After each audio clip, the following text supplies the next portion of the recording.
we are with another episode of Football with the Fellas. Clay from Brooklyn. And who am I here with? it's your man Mazo, all about Big Blue. Yes, it is. Yes, it is. Yes, sir. This is, again, another episode of one of our off-season episodes. Heard our guys Our again. off-season. Our off-season. Because, our guys, like I told you before, they're in Cancun or some other resort area, but they are not playing right now. They're playing golf. The golf game is getting tight. It would be great if they were on the field, but that's okay. That's okay. We're going to work on that. We're going to work on getting them some replacements. Some let's refill the shelves with a better product. What we should be doing is getting a head start on a new GM and coach. But don't get me started.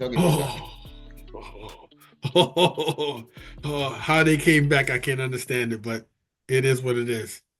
It is what it is. In fact, one of our fans of the show, a friend of mine named Casey, had reached out with a comment asking just that, basically asking me to share my thoughts on why I think Shane and Dable are still here. And Casey, I mean, I love you, but I don't have an answer for you. I can't understand what I see. Maybe they have pictures of Mr. Mara doing something he ain't supposed to be doing. Or something happened. Because what we learned, Mazel, correct me if I'm wrong, did we not learn from the Hard Knocks that Mr. Mara said, I'm gonna have a hard time sleeping if Saquon goes down to Philadelphia? And that means he hasn't been sleeping. Yeah, that means he ain't been sleeping. In fact, Saquon made a commercial about it. But and did we not hear Shane say, "Yeah, nobody's going to pay him that kind of money. He's not going to get that kind of money. You can't pay a 27-year-old running back." And then he ran for 18,000 yards, I think it was. Something MVP candidate. Anyway, and Dave. Oh, and also there was talk about how his command of the locker room, Shane, I'm talking about, has also taken a hit. They talked about the Nick McLeod incident. There's just a lot of reasons that I don't see how Shane kept his job. Trading for Brian Burns instead of signing Christian Wilkins because he didn't think Christian Wilkins was a good enough pass rusher, even though Christian Wilkins is a better pass rusher than Brian Burns. Whatever. A lot of mistakes. It makes sense. So, Casey, thanks for sharing your thoughts and your ideas. I really appreciate it. But no, I have no idea why Joe Shane is still here. Dable I could live with if the new GM that should be here now wanted Dable, fine. But that should have been a new GM's call. Yeah. I mean, I guess Dable is going to have an opportunity to really show off his quarterback whispering and that because I don't think Daniel Jones wasn't his guy, right? We didn't draft him, but we extended him. I mean, but no, under Shane and Dable. But did Dable wait a minute? Did Shane? Yeah, Shane signed Daniel Jones to that long contract, to that big contract. And Dable was here. Okay. But he didn't draft him. That's what I mean. He didn't draft him. That's what I mean. He didn't draft him, but he could have let him go or said to him, you're not getting this kind of money from me. You can play for $15 million. We let's not go back there. That's painful. That's why I couldn't even hold my head up when you start talking about it. It's like, oh gosh. But they're here. So it is what it is. They're here. So let's just hope for the best. I mean, they did have a good draft last year, presumably. And so maybe they're starting to figure it out. Everybody doesn't hit a home run their first at bat.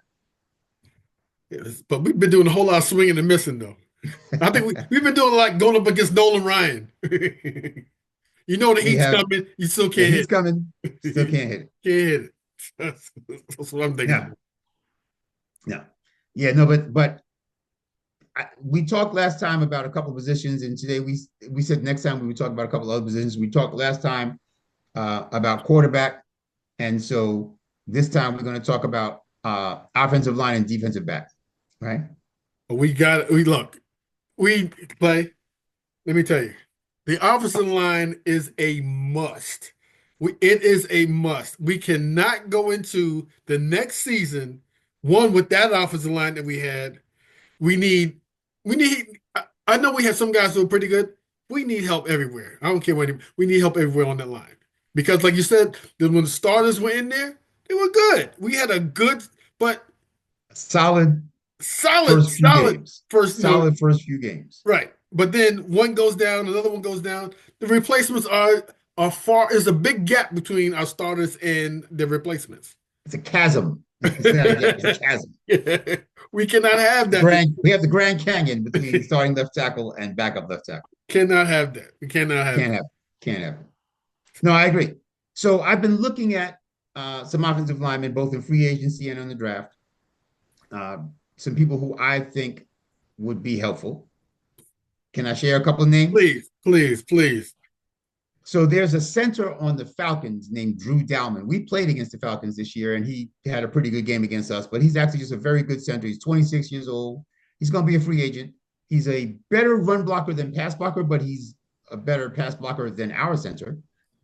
He's better at both than our center. And I don't think he's going to get a crazy contract. I think he's going to get paid, but I don't think he's going to break the bank. And he's someone who I think would be a solid upgrade from our center. Right? He's not going to be a Pro Bowler, but he's going to be a solid upgrade and a strong run blocker.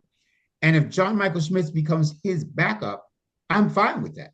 Putting John Michael Schmitz in a game or two here or there when somebody's hurt, I Right. think is exactly what he should be doing. I just don't think he's a 17 game a year center. So he's this guy you're talking about. He is better. He's a better run blocker than Than pass pass blocker. blocker. Yes. Okay, But that's because he's a great run blocker. He's which a we could use. really good run blocker and a solid-ish pass blocker. We can use our running game. We could definitely use that, especially Definitely could use we're that. gonna have a new quarterback, so we definitely need the run. So I'm with That's that. his best friend. That's his best friend. And honestly, what you want is a combination, right? You don't want five really good pass blockers and nobody can run block. And you don't want five really good run blockers and nobody can pass block. You want to be able to say, well, there's some guys who are better at one and some guys who are better at the other, and you put that together. And hopefully we can get like five of them that are good at one of those I things. mean, 7 or 8 was what I'm hoping for. And that's why I said if John Michael Schmitz is the backup center, fine. He can be the backup center. He's not a bad center.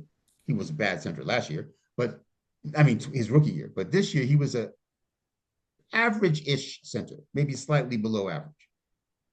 Can we And of ever course, just the other guy is the right guard from Kansas City, who I've been drooling over ever since Oh I found yeah. out he was going to be a free agent this year. Yeah, I like Trey him. Smith, I like who him. I I was like him a lot. pounding the table for when he was in the draft. I was like, why are we not drafting Trey Smith? And because he had some blood clot issues and teams were worried about, he lasted to the fifth round. Fifth round. Yeah, You but telling me we couldn't have picked him in the fourth? that guy's good though. That guy is Very good. good. That But guy is he's good. available now. He's also 26 years old. And no, I'm sorry, he's 25 years old. He'll be 26 next year when we sign him. And coming into his prime. And you're gonna have to break the bank for him. He's probably gonna be the highest paid guard in football, somewhere around the $22 million a year, $23 million a year, and I would pay it.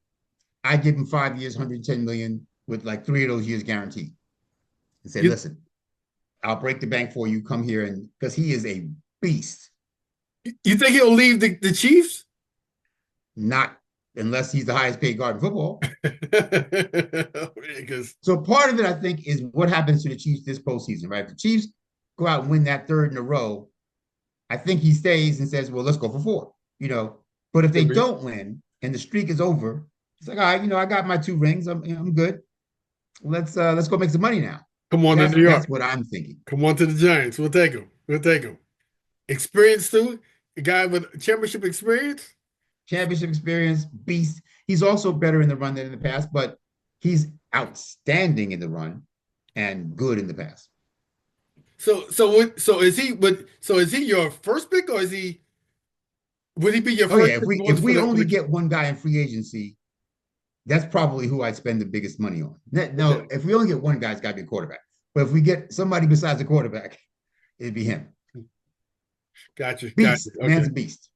A 25-year-old beast at a position that you can play till you're 33, 34. Yes, lock him up. Okay. Gotcha. Gotcha. Gotcha. Okay. I could work So with those are my 2 from the free agency period.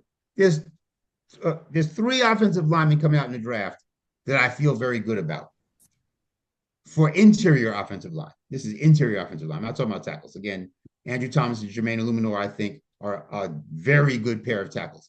We need a backup tackle, but two of these three guys play tackle in college. So I feel like they could be the backup tackles if we needed them to. Uh, Mm-hmm.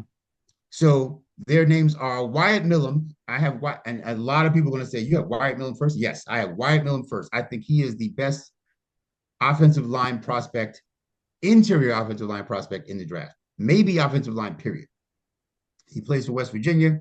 He's 6'6", 315, runs a 5 flat 40, they say. I mean, he hasn't gone to the combine yet, but that's what his projected time is, which makes me feel good about him moving to guard. He's actually said, I will play guard or center. I'll play wherever they want me to play. So that makes me feel, and he's going to be in the Senior Bowl. They'll probably give him some reps at all three, but he's quick enough, to get out and lead on a sweep or a screen. We have been terrible at those plays for years because our Right. linemen are slow plotting, can't get out in front of Saquon linemen. Yeah. So part of why Saquon didn't, really go off here as much as you would like him to have is because his line couldn't get downfield in front of him. Right. Nobody. There was nobody in front of him, but the defensive defenders there ready to There's a try lot to of get people in front of him, just they weren't wearing blue. it. Weren't wearing blue at all. Oh So God. these 5'3", 5'4", 40 guys, I don't want any of them at guard. I don't want any of them at all, but certainly not at interior offensive line.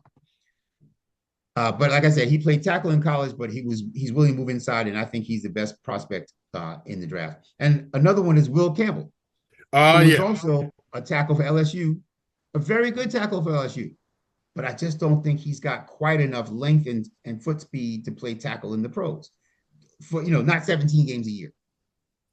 Could he be the backup if Andrew Thomas goes down for a while? Sure. But I think he'd be a really good guard. A really good guard. But he's highly touted though. He's really highly Very highly touted. touted. He's for many. He and Kelvin Banks, this tackle from Texas, are for most people considered the two best tackles coming out this year. Kelvin Banks is slow to me also. I mean, when I say slow, I'm saying not quick enough, not fast enough to be able to handle NFL edge rushers in the pass protection. Okay. And Okay. and that's a problem. So I don't want either of them playing tackle for me if I can help it. The backup for Andrew Thomas when he eventually gets hurt again, sure, for a game or two or three. But I would like to think that they would be a pair of a guard and a center. Will Campbell at left guard, Wyatt Millum at center, Trey Smith at right guard. I'm good. Will they open up holes for Mr. Tracy? Yes, That's what yes, or whoever the running backs are. Yes, yes. it's going to be Tracy. Definitely going to be Tracy. Well, hopefully not just Tracy. I don't think he's good enough to be the only running back, and I don't think Singletary is coming back. So we're going to need another running back. That'll be a We'll get late. to that one another time, on another Yeah, because episode. that'll be a late round pick for. Yeah. I'm thinking fourth or fifth round. Damian Martinez from Miami is the guy I have in mind, but we'll come back to him later. Okay. Okay. But there's also a center, Jared Wilson from Georgia. I think he's going to be a very good center. He's only started for 1 year because he was sitting on the bench behind Cedric Van Pranger for a couple of years, who was Georgia's starting center, was a beast in college. So Jared didn't get to play very much until this year, but he played very well this year.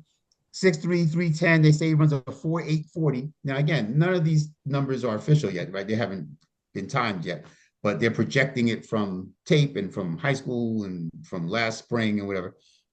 And I use draftscout.com and draftbuzz.com. And between the two of them, they both kind of predict what the player speeds will be. When they're pretty close to each other, Right. they're usually right. And they're pretty close to each other on this one. Sometimes you see a pretty big gap between them, and you're like, okay, so y'all really don't know. But when they're both saying he runs about a 4.8, he probably runs about a 4.8. And 4.8 for a center is fast. For a 315-pound center, that's fast. Again, there's more to playing center than fast. Don't get me wrong. I'm not trying to say that he's going to be great because he's fast. I'm trying to say that if you can't run, I don't want you. We have big, fat, slow people already. I'm looking for somebody who's good and is fast. It's what they do in that shuttle, the side to side, the quickness from side to side. That's where it comes down to. That's what it comes down to. You're right. That's much more important than the 40, because if your offensive lineman is running 40 yards, something's wrong, or something's actually right. Like I said, if he's running down the field 40 yards, something's going very well already. But if he's really slow in the 40, then he's probably also slow in the 10, which is what you need on that sweep. Yeah, yeah, yeah. Wow. Okay. Okay. So you're addressing our offensive line, and we know we need help in that offensive line so badly. Even what's funny, we have no quarterbacks right now, so we can't even talk about that. I mean, we literally don't have any quarterbacks. No Literally, quarterbacks. literally, we don't have any. We didn't have any last year when we had some. So, so now we legally and technically don't have any. Last year we effectively didn't have any. This is a tough one. This is a tough one. This is a tough one. Your man Gerald had thrown some comments out as well with a wish list of some things that we can improve upon. So, Gerald, thank you also for your comments. Really appreciate you. Um, Honestly, I think he had a laundry list. I think it's going to be hard for to us to address all of the things that he was talking about.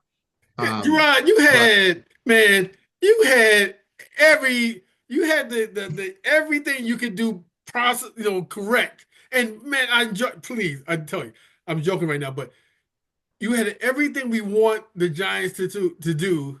So we got to cut it down. It was a great list, but let's cut it down to it's a like great what list. can we do in one season. That's what I was saying back to him is that that's a lot to do in one off season. And I don't want to do all of them a little bit. I'd rather do a few of them well. Like I don't want to get slightly better at 7 different positions so that we're really still bad. We're just not as bad as before. Right. I'd But rather say, you know he what, this is made going to take 2 years.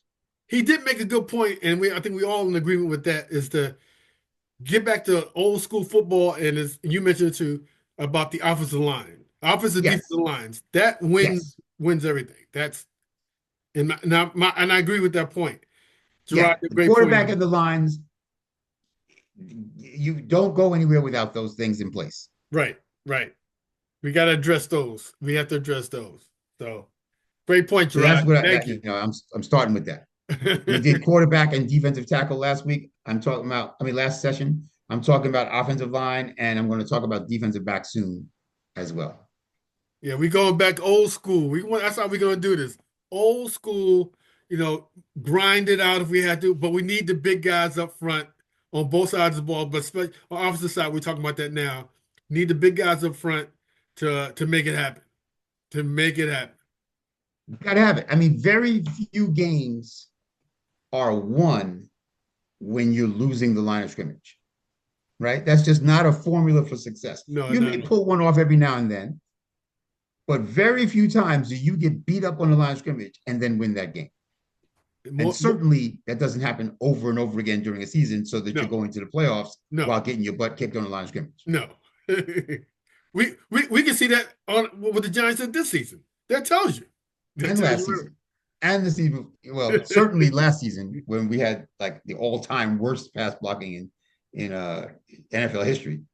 Every play was a lookout block. Oh, Every play was a lookout block. Our backs couldn't chip. They had to actually stand in there and block a guy. right. Tight ends chip, back stay in, and you sending out, 2, maybe 3 receivers, and you wonder why nobody's open. You Stand- got 2 guys running 5-yard curls on 3rd and 10, and wondering why you're not picking up first down. Not rocket science. So anyway, those players, Drew Dalman, Trey Smith, free agency, um, Wyatt Millum, uh, Will Campbell, and Jarrett Wilson from the draft. If we could get one of each, one of the free agents and one of the draft picks, I think that would be a significant haul for our offensive line. And again, we looked pretty good in pass protection the first few weeks last year. We need more depth. Greg Van Roten is 35, our right guard. He is also a free agent, so I don't even know if he wants to come back. My guess is that he played well enough this year for us that he'd rather go somewhere that has a better chance of winning for his last right, year or two in the league. right. If 2 teams offered him $4 million each, and one of them was, 10-7, and the other one was us 3-14, I know which one I'd sign for. Yeah, exactly, But exactly. so I don't expect him to be back. So we're going to need a right guard, hopefully Trey Smith. And like I said, I'm not a big fan of John Michael Schmitz. I think he's a depth center. He's not the starting center that I would think we would want to have. And honestly, John Runyon, the left guard, was a good-ish guard for most of, for his career so far. I would be happy to draft over him. I would be happy to get better than that at left guard. If we were able to draft Wyatt Millam or Will Campbell and they would play left guard, I'd say to John Runyon, all right, listen, man, you're going to be the depth piece. You're going to be the backup interior offensive lineman. The key phrase you said in there that I quote was. You said was. And that was, when you said that, everything, I just went blank after that. I'm sorry. Was means I need somebody to replace this guy. I'm sorry. Was good. That means not now. That's what that means. You can be a backup, but not a many, maybe a 10, 15 play backup. That's money. And the fact is, our depth isn't good anywhere. Like, there's really no position group that we have serious depth. I did say I want to talk about defensive backfield. I was one, to be perfectly honest, who wasn't that impressed with Tyler Nubin. I mean, he did lead the team in tackles, but is that a good thing that your free safeties lead the team in tackles? I mean, if he was leading the team in tackles like Landon Collins was a few years back, like at the line of scrimmage and sometimes for loss, that's one thing. But that's not what Tyler Newton was doing. I don't see anyone having posted the stat of where was the average depth of tackle, but I'd be very curious to see what that is. Because from what I remember from the film, Tyler Newton was making a whole lot of tackles 8, 10, 12 yards downfield. Now, I'd rather he make the tackle than miss the tackle, because if he misses the tackle 12 yards downfield, that's probably a touchdown. Right. But that doesn't mean he's playing great football. I would rather that he make that tackle, 3 or 4 yards instead of 8 or 12 yards, so that it's, 2nd and 7 or 3rd and 3, not 1st and 10. We're moving the chains. But this is our safety, though. I'm sorry? This is our safety? This is our safety. But if the safety is the leading tackler, tell me this. I guess I'm just a little, but what's going on with the line? Has a linebacker touched him? Well, that's what I'm saying. If he was like Landon Collins, moving up in the box, right? Okay, making those Jabril Peppers was good at that too. Moving up in the box, making a tackle 2 yards downfield, sure. But no, he's making those tackles on the 3rd level. And like you said, that means the line and the linebackers have already not made the tackle. Right. Often. Often. That's the thing. Often they haven't made the tackle. Okay. Or somebody just caught a pass, 10, 12 yards downfield, and the safety has to come up and make the tackle. I'd much rather you have a pass breakup, a PBU, right? Get back in the huddle, a 2nd and 10, then yes, you made the tackle 15 yards downfield, but now it's 1st and 10 again. Downfield. Downfield. So tackles for a free safety is a mixed blessing at best.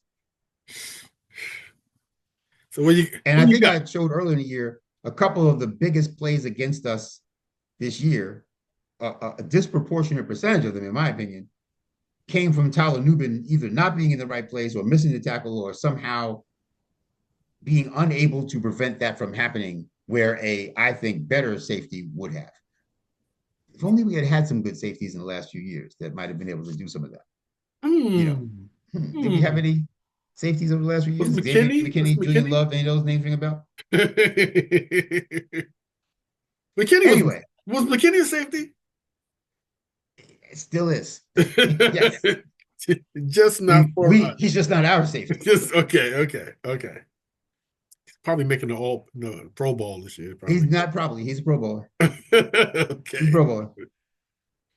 So anyway, the DBs that in free agency that I have my eye on, there's a few of them, but the two that I think I'm most interested in are the Jets cornerback DJ Reed. Now, he's 28 years old, right? He's not a young player, but he's not, 35. He's 28. He could easily have 2, 3, 4 good years left in him. Could, you never know with a cornerback, because, one step slower at cornerback is a problem. But yes, it is. But I think I would buy in to the idea that he could still play another 2, 3, 4 years of decent level cornerback, high level for at least the first 2 years. He's a very good cornerback, two-way cornerback against the run and the pass. And the other one is Paulson Adebo from the Saints, who I wanted last year in the summer. I wanted us to send Darius Slayton to New Orleans for Paulson Adebo. I Well, he broke remember. his leg this year, so he ended the season on IR, which to me means he's probably not going to command nearly as much money as he might have if he had played the whole year Oh, because of the injury. because of the injury. So maybe we get him on a prove it deal kind of thing, and if he proves it, then we extend him. But he's another, I think, solid cornerback. Again, neither of them are necessarily going to the Pro Bowl, but I think they are both solid cornerbacks, and that's what we need. And at 28, I don't think DJV is necessarily going to get 25 million a year. And coming off an injury, I know Paulson Debo won't. So if we look at it as between the two of them, if they're going to be our two starting cornerbacks, and you can probably hear from this that I'm starting to give up on Tay Banks. If they're going to be our two starting cornerbacks, Starting. if they total $20 million a year, even if it's 15 and 5, because Adebo's playing on a prove it deal, or even 22, $23 million a year, that's not bad for a pair of really good cornerbacks. Okay. Okay. Okay. Um, and so what would happen with Tay? So honestly, I'm thinking there's a couple of people who I'd like to trade to move up in the draft. And Tay Banks is one of them, and Kayvon Thibodeau is the other one. I'm What? I'm Wait a minute. I am You were ready. trying to give up. Stop. You're trying to give up on Thibodeau? Hold on. Did- I don't I didn't want hear to give that. up on Hold, Thibodeau. wait. Hold on, wait. Listeners, that was a blip. You didn't hear that. Okay. He didn't say Thibodeau. He must be talking about the New York Knicks head coach. The He's coach, the not talking coach. about he's not talking about the guy you're thinking. Okay, let's proceed. I'm sorry. Thank you for clarifying that. I Thank you. just Yeah, I'm telling you, Kayvon Thibodeau. are you This is the year. This is the offseason that we have to decide whether we're picking up his fifth-year option. He just finished his third year. This is the time to pick up his fifth-year option. And if we pick it up, I think he's going to make $16 million in year 5. Not next year, but in year 5. He is not playing at $16 million a year level right now. I'm not saying he won't and he can't, but he's not. If I had to pay him $60 million for this year that just ended, I'd be annoyed. So what I'm saying is maybe we need to get out from under this before we're paying $16 million for him. you want to give up you want One to of give two up on things is him? going to happen. If we don't pick up the fifth-year option and he has a really good year this year, then everybody's going to say, well, if you pick up the option, you could have him for 16 million, but now he's going to walk out the door for 25 million, you're going to get nothing for him. Or we're going to pick up the option and he's not going to play well. And it's going to be, why are you paying this guy $60 million? He's getting, 5 sacks. So I'm saying if there's a team like Cincinnati, who couldn't stop anybody, was losing games 38, Oh 35, God. left and right, who will say, hey, he's better than what we have. And maybe so is Tay Banks. Would they take Tay Banks and Kayvon Thibodeau and maybe a third for their first? Wow. I would seriously consider that. Wow. I don't think, especially if Shane Bowen comes back, I know we fired Jerome Henderson, the defensive backs coach. So maybe that'll help, restore the Tay Banks relationship. But I don't think Tay Banks wants to be here. And I especially don't think he wants to be here with Shane Bowen and Brian Dable and Joe Shane. I just feel like that's not going to ever turn into what we thought it was going to turn into here. But somewhere else, maybe. I mean, he certainly has the skill set. Just not in blue. Yeah, I just don't see it. So if we could turn that into Abdul Carter or Mason Graham, Well, okay, because or Abdul even Carter, Kenneth Grant, the other defensive tackle from Michigan that I was in love with. You know what I'm saying?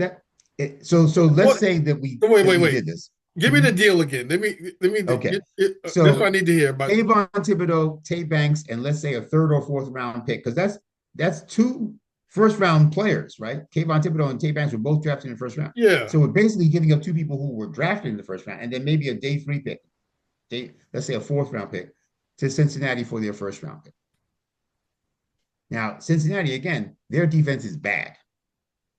Yeah. So if Tay Banks and Kayvon Thibodeau make their defense less bad, and that fourth round pick comes in and helps make their defense less bad, they don't need much. right? When you're losing games 38-35, you need one more stop somewhere in that Yeah. game so that you've won that game 35-31. If these three people can make that happen, suddenly they're back in the playoff hunt and all bets are off because Joe Burrow is no joke. Is one player at what are they? Cincinnati's like 17 in the draft, something like that.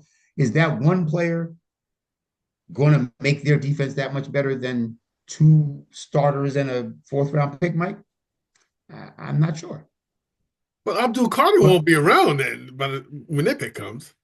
no. I'm saying we would use our third pick on Oh, Abdul Carter or Mason Graham, and now know we got that 17th pick or whatever. I forget now exactly what Cincinnati picks to go after Wyatt Millum or Will Campbell or one of the defensive backs that I'm getting ready to tell you about from the draft.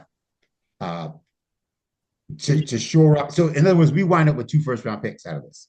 but Now, don't we had 2 first-round picks a couple of years ago. We wound up with Evan Neal and Kayvon Thibodeau. So I'm not saying that that's always going to win, but I'm willing to take that chance. let me tell you, you slyly said this now. You are not only you just get rid of Thibodeau, Thibodeau. You want to get rid of him, but you are really going against all media out there with our third round pick, and I mean third pick in the draft, and not even talking about Travis Hunter. That's So interesting. That's interesting. I'm about to talk about Travis Hunter. Okay, okay, that's Okay, I'm interesting. about to talk about him. Wow.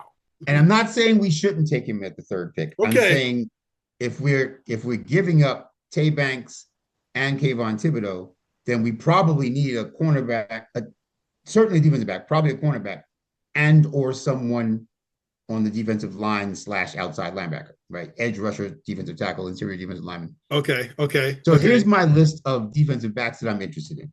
Travis Hunter is first.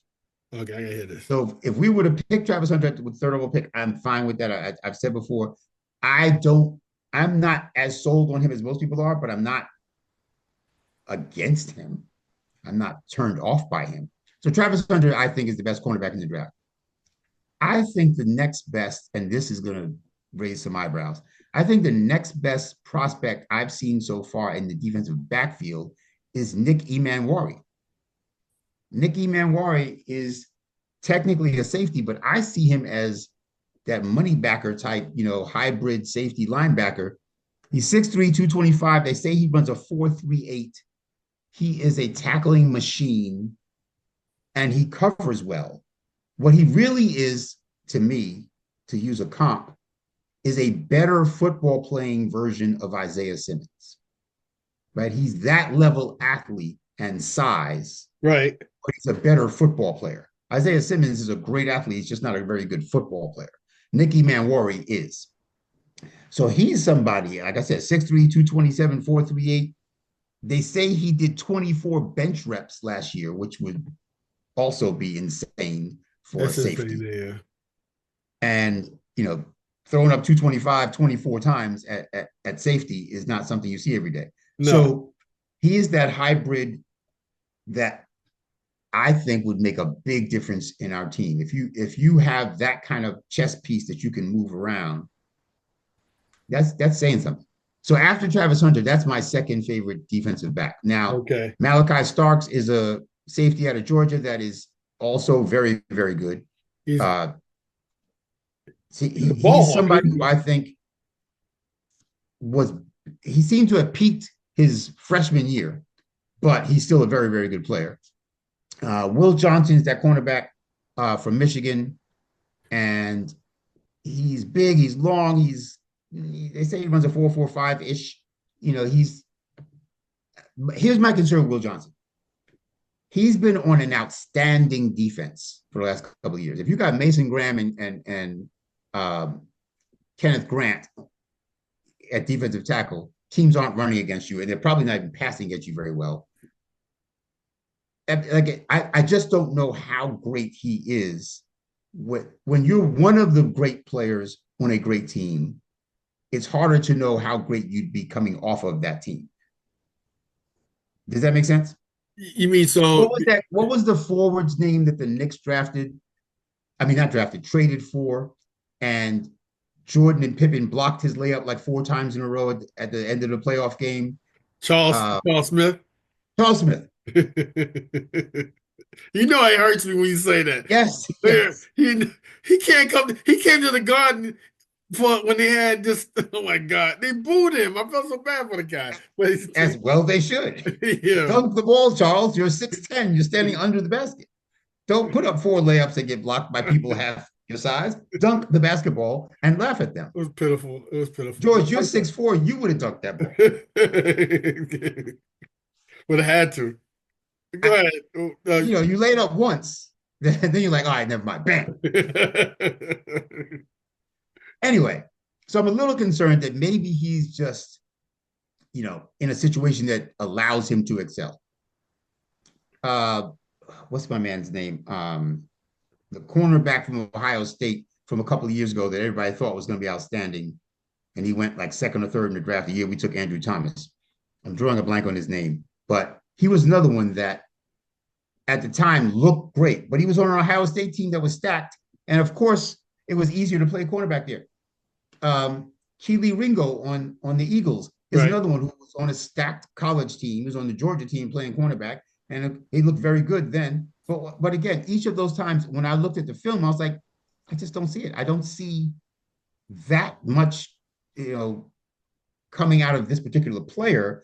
I see results coming out of the team. So that's how I feel a little bit about Will Johnson. Not sure he's all that.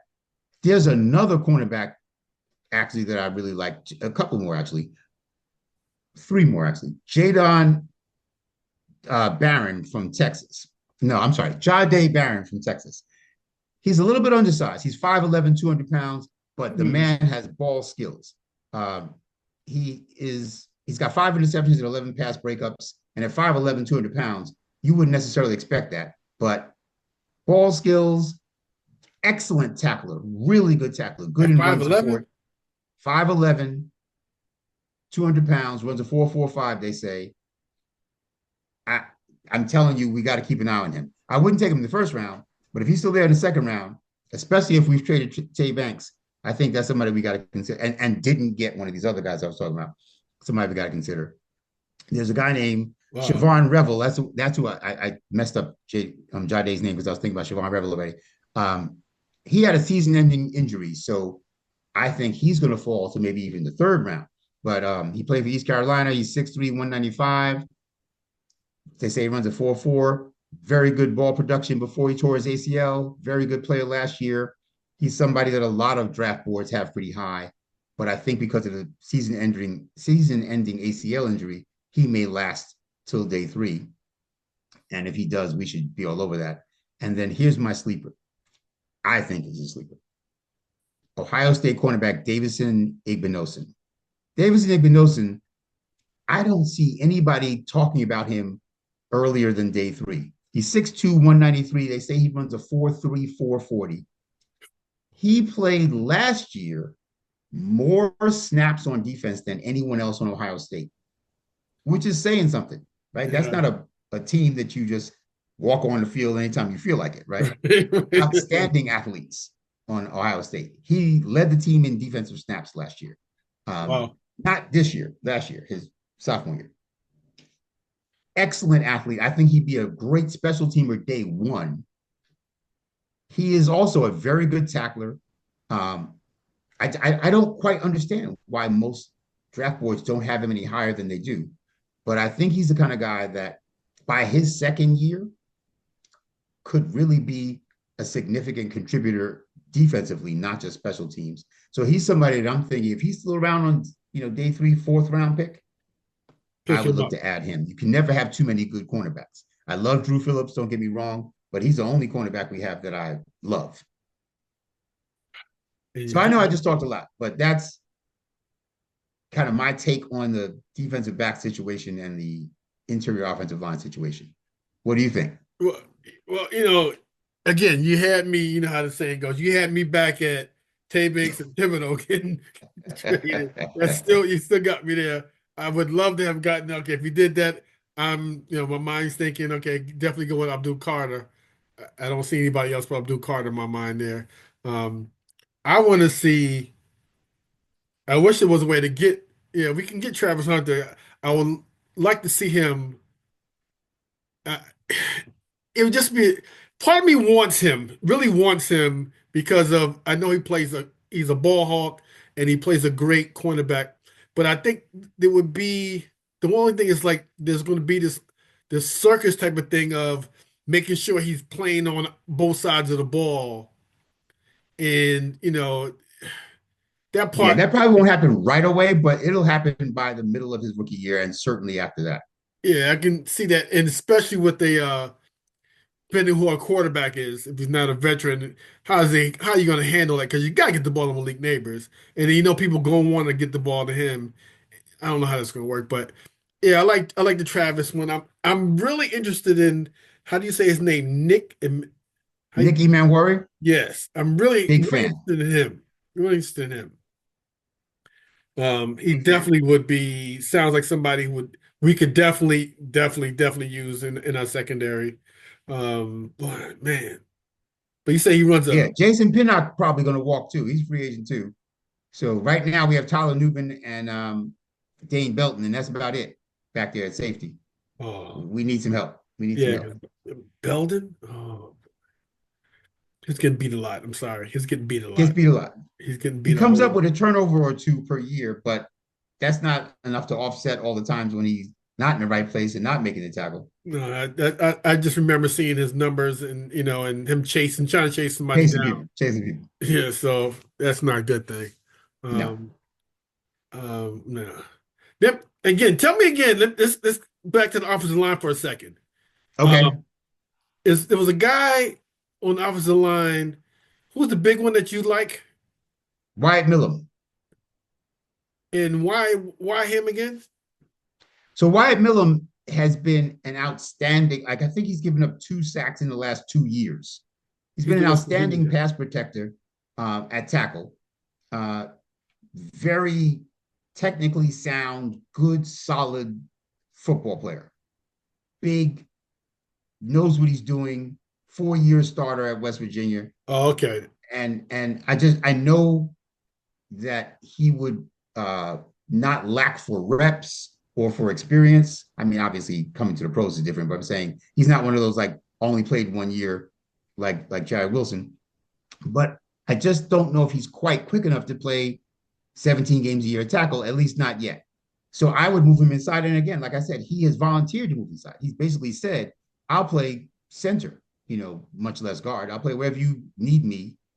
And he's athletic enough. They say he runs about a 5 flat 40 to play on the interior and lead the sweeps, And pull on sweeps and screen plays and trap plays. So I just think he would be a really good, not necessarily Pro Bowl level, but really good offensive lineman for a long time. you like him better than Will Campbell? I do. And honestly, part of why I like him better than Will Campbell is the positional flexibility. I think the fact that Wyatt Millum is willing to play all 5 positions is a big plus. You never know when injuries come. Our depth is terrible. If here's a guy that could theoretically move over and play wherever we need him, that's great. Will Campbell has said he would be, well, actually, I haven't heard him say anything, but people have said he should be moved inside the guard.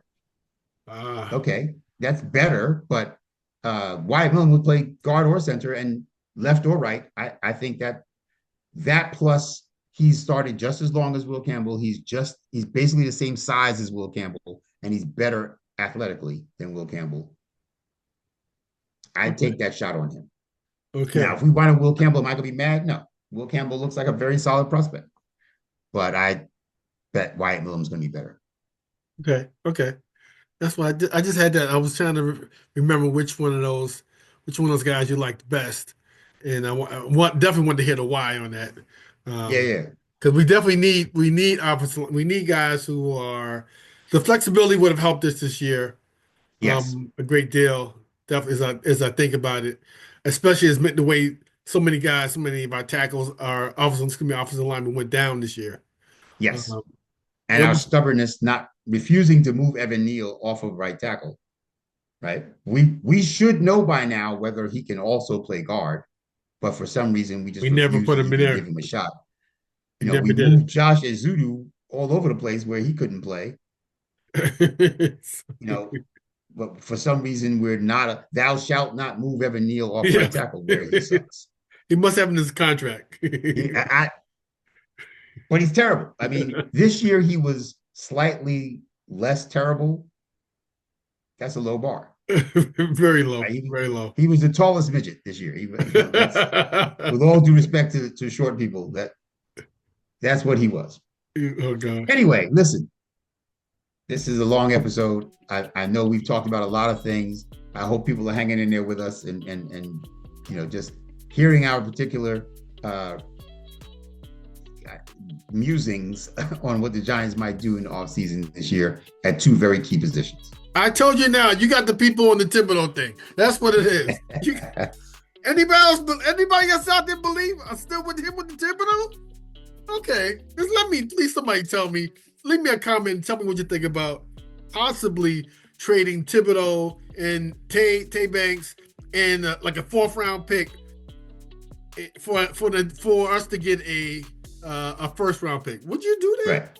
Right. A top 15-ish 1st round pick. What do you think? Please, somebody let us know. Let us know. Please let us know. Please. Oh man. But as always, listen. This is just the beginning of the offseason. It's going to be a long offseason. We have a lot of other positions to talk about, a lot of people in free agency to talk about. Yeah. So, like you said, drop us a like, a comment, a share, all that good stuff. But until next time, Clay from Brooklyn, Football with the Fellas. Who was here with me? It's your man Mazo. It's all about Big Blue. All about off season, getting ready for the new season. For our guys who are in Cancun, have a good time out there. But you should be working out because you don't know. You don't know the guys that we're talking about right now may take your spot. Until next time, Big Blue fans. Peace. Peace. Big shout out to El Marquis Productions, the talent behind the music and production here at Football with the Fellas. It's all about Big Blue. Their beats bring energy and excitement to every episode. El Marquis' skills in mixing, mastering, and creating top quality sound make the podcast come alive each week. For your own projects, check out elmarquisproductions.com and take your sound to the next level.